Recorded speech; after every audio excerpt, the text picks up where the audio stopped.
Hi there mga beloved yung soulmates. Kamusta po kayong lahat? Andito mo po yung lingkod Renzo Tarot Channel para bigyan po kayo ng isang soulful and meaningful na tarot reading. Dito lamang po sa inyo lagi ng abangan sinusubaybayan ang pinakamal Renzo Tarot Channel. Mega shoutout po sa inyong lahat mga pinumahal kong soulmates na lagi nanonood. Kamusta po kayong lahat? And unang-una, pasensya na po kung medyo, it seems that 4 days or 5 days ago po na wala tayong upload. Pasensya na po, medyo may pinagkaabalahan lang po. May mga konting bagay na inayos, but rest assured, here I am, nagbabalik para bigyan kayo ng isang soulful and meaningful na tarot reading because I know that you've been waiting for too long. Nagaantay kayo. Pasensya na po, humingi po ako ng pasensya. But ang pagsasamahan po natin ngayong reading ay isang bonus reading. Let's continue po ating mga bonus reading now with Pisces. Okay? Sige mo, pinamahal kong Pisces, para sa inyo itong ating bonus reading. Kamusta po kayong lahat? I hope and I pray that you're in a good shape. Nasa mabuti kayong kalagayan. I hope you're happy.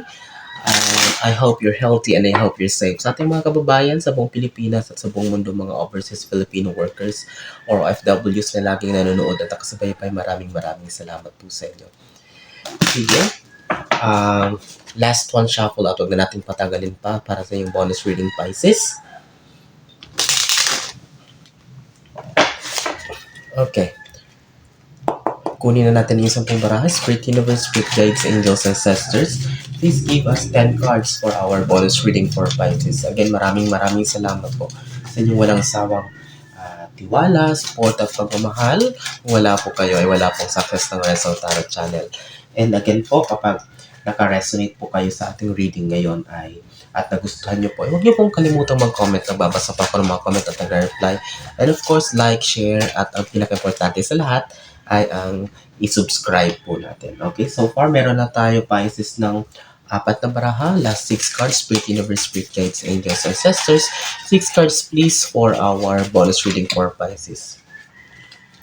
Maybe some of you, sa mga bago dito sa ating channel, parang medyo magulo ako mag-shuffle. Bakit ganyan siya mag-shuffle? Yes, don't worry. Dito po komportable, dito po confident. At the same time, dito po tayo nakakakuha ng mga magagandang baraha. Yan. Okay, kompleto na, 10 baraha. Kasi kinukuha natin yung mga tumatalon, tumatalsik. Okay, Pisces, are you ready for your bonus reading? Your 10 cards are now complete. Let's begin. Huwag na nating patagalin pa. Oh! 10 of Pentacles, I can see her. Some of you Pisces will be venturing papasok sa isang sitwasyon na merong kinalaman ay pera, or maybe some of you, there's an opportunity, there's a new opportunity para sa'yo, nakakatok na may kinalaman sa pagkakakitaan, or I can see her also something na parang I can see promotion or parang something na mag-elevate yung position mo na madadagdagan yung sahod mo or parang madadagdagan yung maybe this is also an alternative income stream or parang what is this, parang part-time or side hustle na nakikita ko. Ito, magsasucceed kayo dyan, Pisces. Ano man yan na parating sa inyo, I am so happy. Congratulations in advance. But I can see here also, this 9 of Pentacles represents like abundance, na parang blessings, financial blessings na hindi mo darating siya in an unexpected way, or parang yung hindi mo pa inasahan, dun pa manggagaling itong mga kaperahan na parating sa'yo, Pisces. Okay, tingnan natin sa mga susunod. Second card, Knight of Swords. Okay. Knights of Swords, there are some of you na parang Pisces, nasa sitwasyon na parang anxious o parang ang daming nilalabanan na internal battles. Parang siguro sa labas hindi masyadong halata ng mga tao sa paligid, pero but deep inside parang ang dami mong gustong tapusin, ang dami mong gustong isettle ng mga bagay-bagay na ikaw lang ang nakakaalam. Okay? Sige nga, Pisces, mag-comment na kayo. But I can see her, ito nga, this Knight of Sword, I can see her parang aside from the internal battles, there's a lot of confusions, there's a lot of parang doubts na nangyayari kung kaya mo pa ba, if you really want to move forward sa mga nangyayari. Okay? Kasi despite sa mga pera na pumapasok, it seems na parang kulang pa rin, or parang you are wondering why my life is this, na parang bakit kaya parang ang bagal ng pag-usad. Okay, Pisces, parang ganyan ka, nasa sitwasyon ka na napapatanong ka sa sarili mo kung bakit ganyan ang nangyayari ngayon. Internal battles, ang daming mga parang conflicts na nangyayari ngayon na gustong-gusto mo lang ma-solve and magkaroon ka ng peace of mind. O, pangatlong baraha is the Emperor. Ang dami mong minamanifest, Pisces. Ang daming mga wishes, ang daming mga prayers na binubulong. But it seems, dahil dun sa Knight of Swords, parang isa ito sa nakaka-frustrate sa'yo kasi parang mabagal yung pagdating or parang most of it ay parang nagkakaroon ng blockages, parang may mga hadlang. Bakit? Kung alam mo yung parang abot kamay mo na biglang mawawala pa or maaagaw pa sa'yo. Kumbaga mako-close deal mo na biglang mag-back out yung client, parang ganon. Okay? There's a lot of blockages and negative energies na humaharang sa mga minamanifest mo. But I can see here, this Emperor card is a good thing pa rin, Pisces, kasi um, don't stop with your manifestations. Huwag ka lang tumigil. Huwag kang panghinaan ng loob because this Emperor card represents the universe, God, or the higher being. So it means na talagang hindi naman pwedeng i-grant na wala kang manifestations. Of course, kapag nagma-manifest ka, kapag nagpe-pray ka or nagwi-wish ka at the same time, if you're sincere, if your heart is full of gratitude, is full of patience, at least darating ang panahon, ibibigay sa yan. Pasasaan na matatanggal yung mga blockages or negativities na nakaharang. But as of now, ito yung nararanasan mo. It seems na parang bakit ganito? Parang walang nangyayari. Yan yung mga katanungan pumapasok sa isipan mo ngayon, Pisces. Bakit parang walang nangyayari ni isa sa mga bagay na parang pinaplano ko or pinapangarap ko, although nag-effort naman ako, I'm doing my best, my conscience is clear or parang malinis naman ang konsensya ko or mga hangarin ko, bakit yan? There's a reason behind why everything happens, Pisces. You will be knowing it later kapag si universe ni-reveal na ang lahat. Mako-connect mo lang, okay, now it makes sense. Masasabihin mo sa sarili mo, okay, now it makes sense bakit nangyari ang mga bagay na ito. Okay? Fourth card. Oh, kamik sa'yo eh. Ace of Pentacles. I am telling you, Pisces, do not give up. Maybe, parang hindi umaayon sa'yo ngayon ang tadhana. Maybe, parang kung nakikita mo yung iba na parang sila, parang tuloy-tuloy ang pag-usap. But seems you're in a stagnant position, you're in the hang position. But this Ace of Pentacles represents bright future for you. Meron talagang parating. Nasa tamang God's perfect timing, universe perfect timing. You just need to learn how to be patient. You just need to learn to have the discipline of waiting. Okay, kailangan mo lang maghintay. Kailangan mo lang magtiwala. Diba sabi ko sa iyo, magkasunod ko sila ng Emperor. Yung Emperor, sinabi ko sa inyo na you have a lot of manifestations. You have a lot of dreams and wishes na talagang gustong-gusto na mangyari. Na sabi ko may konting blockages, but this Ace of Pentacles is telling you, Pisces, that it will happen, it will succeed, but not today, not now, but in universe and God's perfect time. Okay? Pasasaan at pasasaan. Darating yan. Okay? Panglima mong baraha, Pisces. Oh, ayun, sunod-sunod ng magandang baraha. Look at this. Chariot. May movement talaga na mangyayari sa buhay mo, Pisces. Kailangan mo panood nito. Maybe you're on the edge of giving up. Siguro nasa sitwasyon ka ngayon talagang gustong-gusto mo na sumuko. You don't know what's happening. Kahit ikaw naguguluhan kung bakit nangyayari ang mga bagay na ito. But all of these three cards na sunod-sunod, Emperor, Ace of Pentacles, and now Chariot, I am telling you, the universe is telling you, Pisces, na meron talagang paggalaw, pag-move sa buhay mo, elevation that will transform, malaki ang may tutulong nito sa buhay mo. Malayong-malayo sa dating buhay mo na puno ng problema, puno ng frustrations, puno ng doubts and negativities. Okay? Pisces, you need to hold on. You need to hold on your faith, paniniwala sa universe na talaga ibibigay niya to. This Chariot represents, alam mo, if you're in a position na naghahangad ng promotion, yung iba dyan, kahit hindi nga mag-asikaso ng mga papers nila for promotion, the universe will make a way na kusa na magugulot ka, ipopromote ka na lang o mabibigyan ka ng chance to show up or to show your skills where it will be valued or bibigyan ito ng pahalaga at makikita nila yung importance nito, yung contribution nito. Okay, that's why you don't need to worry. Kailangan mo na magtrabaho ng maayos, ng malinis. You need to focus on yourself. Huwag kang magpapapekto sa mga paligid. Hayaan mo sila kung hindi sila lumalaban ng patas. Pisces, you need to move forward with a heart full of gratitude and heart full of clear conscience. Okay? Wow, ang gaganda ng barahan ng Pisces, 'di ba? Sabi ko sa'yo. Second round na tayo. Let's proceed with your sixth card. Hmm. Magkatapat sila ng Nine of Pentacles and here you are, kino-confirm nga nitong Nine of Swords na talagang may kinalaman din sa pera itong mga nag-worry sa'yo, nagpa-frustrate sa'yo, magkatapat sila ng Nine of Pentacles. Ito yung sinasabi ko sa'yo, naguguluhan ka, bakit ang daming mga bagay ka namang ginagawa, efforts, but still not working on your favor. It drains you, it drains your energy, it drains your emotions, at the same time, nawawalan ka ng gana. Yung iba dyan sa inyo, natutulog, nagmumukmuk, nawawala.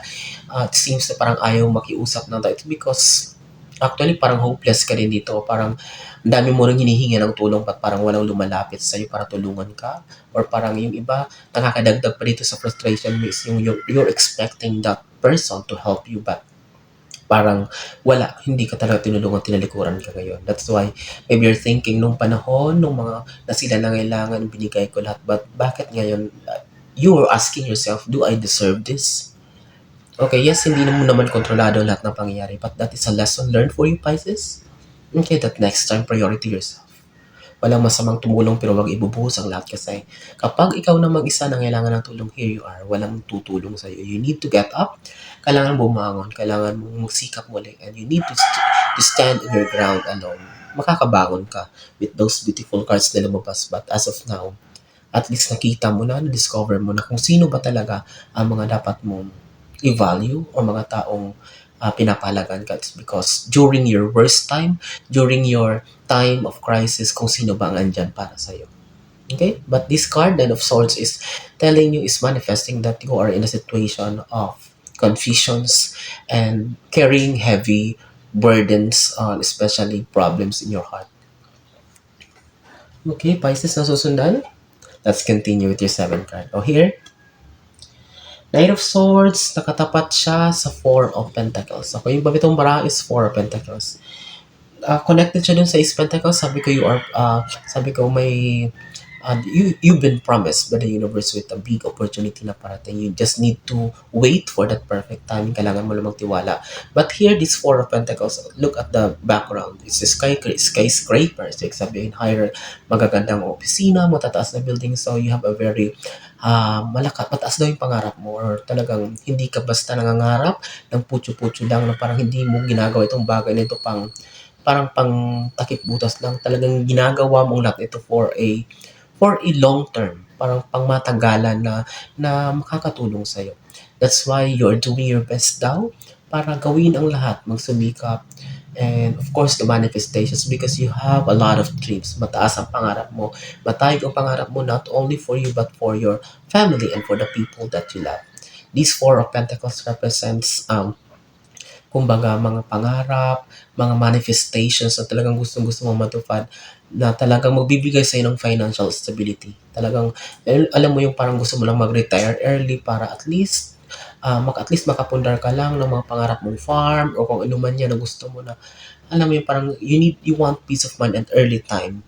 Kailangan of course, kaya marami kang pangarap kasi kailangan mo lang ng gusto mangyari ay magkaroon ka ng financial stability. Kumbaga, sapat na pera, sapat na ipon para kahit hindi ka na magtrabaho, kahit mag-retire ka na, magkakaroon ka na ng peace of mind. Kasi nga, ang dami, grabe, gustong-gusto mo na mag-retire or parang magkaroon ng peace of mind at early time kasi grabe yung toxicity na pinagdaanan mo, Pisces. Okay? 8. Yung 8 card mo, pangwala mong baraha, Pisces, is the 7 of Wands. Okay, here you are, represents the energy that I can feel here is nakakadagdag din sa frustrations mo, Pisces, itong mga taong you thought parang pinagkatiwalaan mo, but here you are, palihim na parang pinapabagsak ka, palihim mas sinisiraan. It's because they're so happy watching you na bagsak or parang down. Tingnan mo, ayan, binubulot yung mga wands or parang talagang pinagpaplanuhan ng lahat. Parang isa ito nga sa mga blockages parang sumasabotahe sa mga plano mo. Maybe you've been trusting too much kasi, Pisces, kasi magaan yung loob mo sa mga tao kaya para mabilis din makuha ang loob mo and nabibigay mo ang tiwala mo. But here you are, I can see her, Pisces, may mga tao talaga sa paligid mo. Malalaman mo din to, i-reveal din to ng universe, malalaman mo din ang lahat. But I'm telling you, I'm warning you, at meron talaga mga taong hindi masaya sa mga nangyayari sa buhay mo. Mas lalo na ngayon na parang hindi masyado okay ang lahat para sa'yo. Although you're keeping it on yourself, parang discreet pero parang Bakit ginagawan ka pa rin ng mga issue samantalang hindi naman nila alam kung anong nangyayari sa buhay mo. Samantalang sinasarili mo naman ang problema mo or parang you're not sharing it to others. But these people are, what is this, deep inside, parang masaya sila o nasa loob-loob na nila na nakikita ka. Parang at least as of now, ay parang nagsasuffer. Okay, Pisces, be cautious, mag-ingat sa mga klaseng taong ganito. Again, kapag naka-resonate kayo, mag-comment po kayo ha. Of course, please, pasuyo naman po, pa-subscribe, mag-like po. Huwag kalimutan po mag-like at mag-comment. Okay, pang siyamong baraha, Pisces, with your bonus reading. Oh, look at that. Ha? Pakita ko sa'yo. Ang katapat ni Ace of Wands is Ace of Pentacles. Oh, magkakonect ang barahan natin. You are assured, Pisces, of a very beautiful future. A very fruitful life. I am telling you, kailangan mo lang lakasan ng loob mo. Kailangan mo lang sipagan, kailangan mo lang labanan ang lahat. Kailangan mo lang magpatuloy. Whatever the universe is throwing you at the moment, kung ano man binabato sa iyong paligid mo, that was just a test for you. But this Ace of Pentacles and Ace of Wands is telling you that that the universe is preparing something big for you. May nahanda ang universe malaki para sa iyo, Pisces. Kailangan mong paniwalaan ito. Bumalik kayo sa reading nito kapag nakamit mo na yung manifestations mo, mga pangarap mo. But ako talaga, the energy that I can feel here is success. In God's perfect time, hindi to mamadaliin, hindi to masyadong matagal. Kumbaga, niluluto ito sa tamang panahon, tamang oras. Inahanda ito kapag lalong-lalo na nakita na ni universe at talagang ready ka na rin, Pisces. But congratulations! Dalawang ace ang lumabas. So, Ace of Pentacles and Ace of Wands. New future. New bagong ikaw. Buhay na puno ng kasiyahan. Buhay na puno ng abundance and prosperity. Tapusin natin, Pisces, ang yung bonus reading with this 10 card. Look at the 6 of Wands. Pakita ko sa inyo, connected na naman siya. Yung panglima nating barahan na katapat niya, Chariot. Ito, parehong may pagbiyahe. Parehong may paggalaw. So what I'm telling you, the universe is also telling you, Pisces, if you really want na yung mga blockages na yan ay matanggal, yung mga toxicities na yan para magtuloy-tuloy, para dumating na itong mga minamanifest mo, itong mga pinapangarap mo, your wishes. You need to cut off toxicities in your life. Kailangan mong tanggalin, ayan, isakay mo sa bangka yung mga swords na yan, yung mga agam-agam mo, yung mga worries na yan, anxieties, tanggalin mo yan. You need to think positively, Pisces. Kailangan mong i-fix ang mindset mo. Kailangan mong i-recalibrate ang pag-isip mo. Kasi kung konti-konting problema, madadown ka agad. Ikaw din ang maapektuhan. Ayan, no? Kailangan mong mag-move forward kasama ng pagtanggal ng mga negativity sa paligid mo, mga taong walang nagtutulong sa'yo, pag-alis sa isang sitwasyon na hindi na nakakatulong, tanggalin mo, bitbitin mo yung mga frustrations mo, mga disappointments mo kasi hindi naman natin kontrolado ang mga nangyayari. But all in all, Pisces, I'm telling you, kung ano man ang pinagdadaanan mo ngayon, makinig ka. It's because that is not forever. That is only temporary. That was a test. That is only, the universe is only testing you for a better and bigger life and future that is waiting for you. Okay? Again, maraming salamat mga pinamahal kong soulmates na Pisces. I'm praying na maraming Pisces na makapanood dito ngayon. Maraming salamat sa inyong walang sawang tiwala, support at pagmamahal. Again, sa susunod nating pagsasama mga pinamahal kong pinakamahal kong soulmates, nasa mga kayo ngayon naroon. Ano mo pang ginagawa nyo, mag-iingat kayo lagi. God bless us all.